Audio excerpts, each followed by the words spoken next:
Ата-анам арқа сүйерім, тілекшім қамқорым менің, бір туған іні қарындас.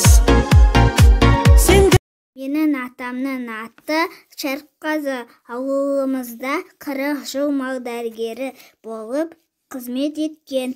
Қазір зейнеткер. Атам маған ертегі оқып береді. Апамның аты Пойсхан. Апам ардагер ұстаз.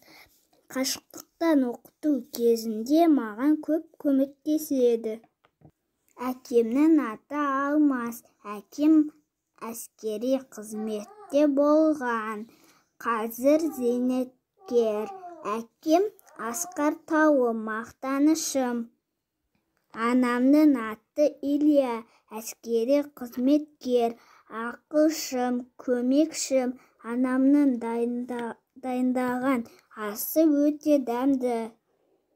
Менің сіңілдерімнің аты Әмина, Ұлбибі және бауырым Әлинұр. Мен бос уақытымда оларды ойнатамын. Мен сіңілдерімді, бауырымды қатты жақсы көремін. Бұл менің отбасым. Мен оларды қатты жақсы көремін. Мен отбасыммен мақтанамын.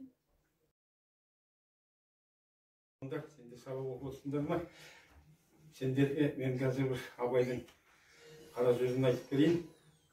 Сендер биыл Абай аталарының, ұлы ақын Абайдың туғанына 175 жыл толғалы отыр.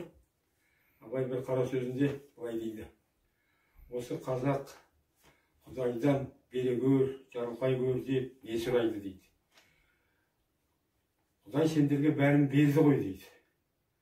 Мысалы, көрсін деп 2 көз берді, естісін деп 2 құлақ берді, жүрсін деп 2 аяқ берді, қимылдасын деп 2 қол берді, ойласын деп бастарыңа ми берді. Енді осыдан артық сендерге не керек? Ойларыңдар, еңбек етіңдер, қимылдаңдар. Сонда есектің атын жүрсаң да еңбек етіп, пұл тауып күніңді көр дейді.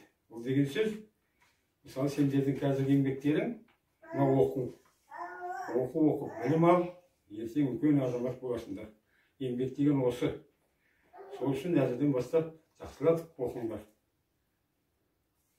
Абай атамыздың 175 жылдығына арнаймын. Әсемпаз болма әрнеге, өнерпаз болсан арқалан, сенде бір кірпіш дүниеге, кетігін таптап башқалан.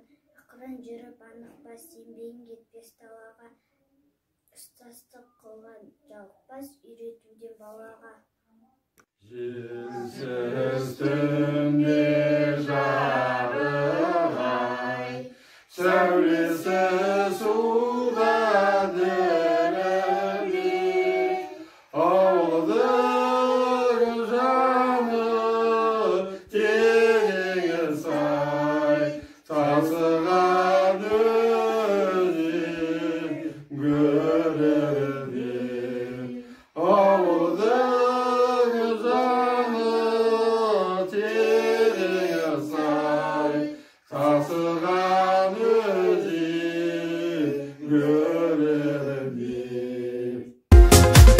Ата-анам арқа сүйерім, тілекшім қамқорым менің.